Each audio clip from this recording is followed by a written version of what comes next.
feeling that you are ready to take any damn challenge no matter what it takes is that heroism. बच्चे में होता है, आप कहते रहते हो ओए कूदियो मत कूदियो मत कूदियो मत, धड़ाम कूद जाता है, लग भी जाती है.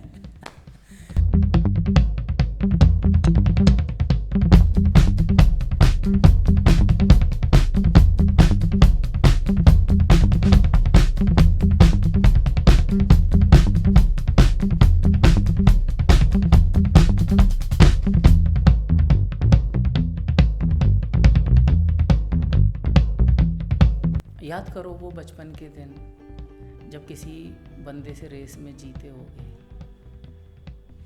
हीरो था. याद करो, मैं अपना एग्जांपल बताता हूँ. खंबे पे चढ़ जाता था, 2-4 लड़कों को ऐसे ही देख लिया क्लास में भाग के दीवार पे चढ़ रहे थे और यूँ स्टंट मार रहे थे. 15 मिनट में वो स्टंट सीख लिया मैंने, पता नहीं कैसे सीख लिया. छत पे से कूदना सीखा. आई एम जस्ट टेलिंग कि ये कुछ क्रेजी थिंग है. लोगों की बाइक लेके भग जाना, जैसे धूम 2 के ऋतिक रोशन होगा. मैं आपको याद दिला रहा हूँ कि आपको ढूंढना नहीं है हीरो यार.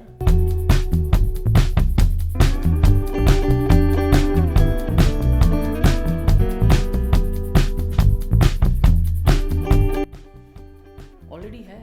कहाँ भागोगे, किसके पीछे भागोगे, किसका इंतज़ार करोगे? कुछ भी नहीं करना है, कुछ भी नहीं करना है उस हीरो को तलाश करने के लिए, बिकॉज हम केवल भूल गए हैं. आपके अंदर वो ऑलरेडी है. बचपन के आप किसी भी इंसिडेंट को याद करोगे. The wow factor we use to feel in our childhood, the unconditional happiness, the manner of our laughter, जब हम खुल के हंसा करते थे, वो गालों की लाली, वो आँखों से आंसू आ जाना हंसते हंसते, वो पेट में दर्द हो जाना हंसते हंसते.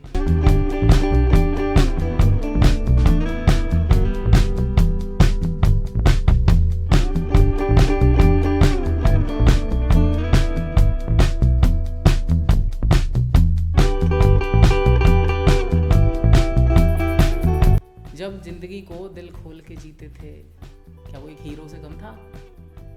अगर मैं आपसे सवाल पूछूं, क्या आप उसी ज़िंदगी की तलाश नहीं कर रहे हो जो आप ऑलरेडी जी चुके हो, और उसी के लिए इतनी मेहनत चल रही है, वो भी ये वाली? तो पहला हमारा ये बेवकूफ़ी हो जाता है कि हम अपने को ये बताते हैं कि जो हम तलाश कर रहे हैं वो कहीं और है, और उसकी तलाश में हमें लगना है, उसको हमें तलाश करना है, उसको पाना है, उसको खोजना है. यहाँ हमारी बेवकूफ़ी हो जाती है. अब जिस हीरो की हम बात कर रहे हैं वो हीरो क्या है? एक वर्चू रह गया था, वो अभी आपने याद दिला दिया हीरोइज्म का. The hero believes in his uniqueness, he does not compare himself with anybody in this world. तो वो यूनिकनेस जो है ना, हम उसको अप्रिशिएट नहीं कर रहे हैं बहुत लंबे समय से. हमारी जो ओरिजिनलिटी है, हमारा जो ओरिजिनल बीइंग है, हमारी जो USPs हैं, मे बी हमारी लुक्स, किसी की लुक्स हो सकती हैं, किसी का जैसे मैंने बताया ना, आपकी नहीं अपनी एक स्पेशल चीज़ बताओ. अगर देखा जाए तो ऐसा क्वेश्चन ही शायद आपने कितने समय बाद सुना होगा.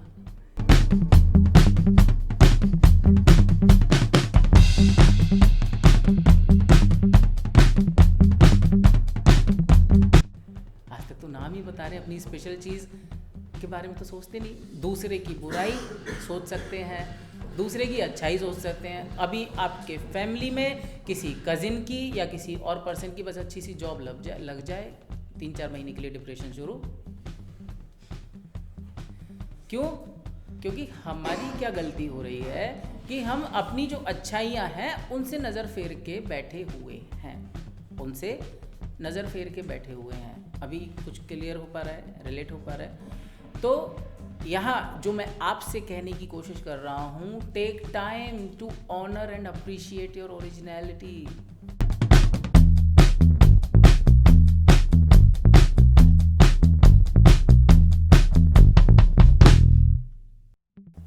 भीड़ से बाहर निकलो यार. 8 लोगों की महफिल में जो बैठे हो, महफिल को बिना बताए छोड़ के भाग जाओ. मोबाइल को डाइवोर्स कर दो 2-3 दिन के लिए या किसी एक दिन के लिए। कितने लोगों के तकिए के नीचे मोबाइल होता होगा सोते समय? क्यों? अलार्म दूर से सुनाई नहीं देता? अलार्म के लिए जिससे बिना उठे बंद कर सके, है ना? तो मैं जो आपसे कहने की कोशिश कर रहा हूँ कि यहाँ पर हमें अपने आप को अप्रिशिएट करने की ज़रूरत है। I will give an example here कि when I was doing, because अगर मैं कहूँ कि हाँ भी सर हमने तो अप्रिशिएट करना शुरू कर दिया, लेकिन ऐसा तो कुछ चमत्कार सा हो नहीं रहा है जैसा हम हीरोइज्म वाली बात करें। तो I remember when I was doing my MBA, I maybe told some of my students this incident.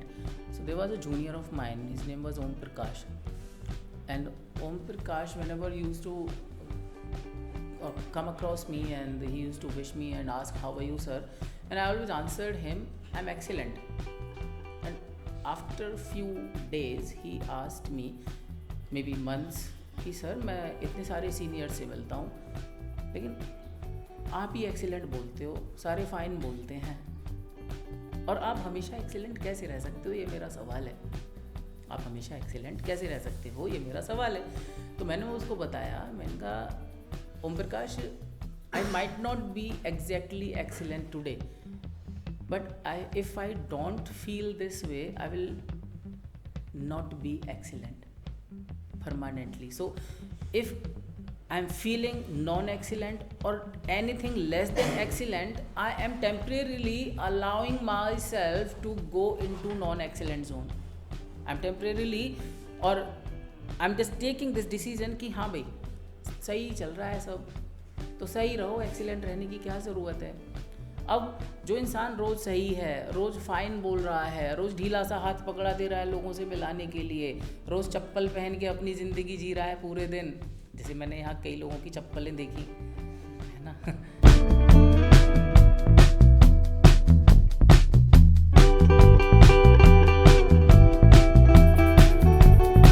इन्होंने चप्पल पहनी है, उन्होंने शूज़ पहने हैं। अगर इन्हीं को यहाँ से बोला जाए कि हाँ भाई आपको यहाँ से करीब 2 किलोमीटर तक वॉक करते हुए जाना है, तो आप सब बताओ शूज़ वाला कंफर्टेबली और फास्टर वॉक करेगा या चप्पल वाला? शूज़ वाला। बाद में पैरों में दर्द किसके होगा, शू वाले के, चप्पल वालों के? चप्पल वाले के।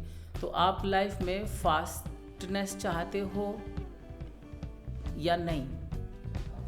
फिर चप्पल क्यों? क्योंकि हम अपने को और पूरे दिन को डिज़र्विंग एनफ समझते ही नहीं कि हम कुछ स्पेशल ट्रीटमेंट दें अपने को। शेविंग तब करेंगे जब कुछ स्पेशल होगा, कोई कैंप वैम्प लग रहा होगा, कहीं से कोई न्योता आएगा, लड़की वाले आ रहे होंगे तब हम शेविंग करेंगे, तब हम अच्छे से ड्रेसअप होंगे। नहीं तो चल रहा है, अब चल रहा है तो क्या हो रहा है, आप मेरी बात को समझिएगा कि चलते चलते चलते चलते regularly in these 4 years we are practising to live ordinary, and the person who has practice to live ordinary for 4 years, do you really think he will have that sense of amazement in him? That sense of amazement is your heroism, that you got to practice every day, every moment, while embracing the opportunity to take initiatives, while doing what is right when nobody is watching you, while not settling with that ordinary level that you really want to leave, and while giving constant efforts to reach that truest heroism of yours, is something that awakens that amazement in you, and that amazement, that feeling of wow, that feeling that you are ready to take any damn challenge no matter what it takes, is that heroism. बच्चे में होता है, आप कहते रहते हो ओए कूदियो मत कूदियो मत कूदियो मत, धड़ाम कूद जाता है, लग भी जाती है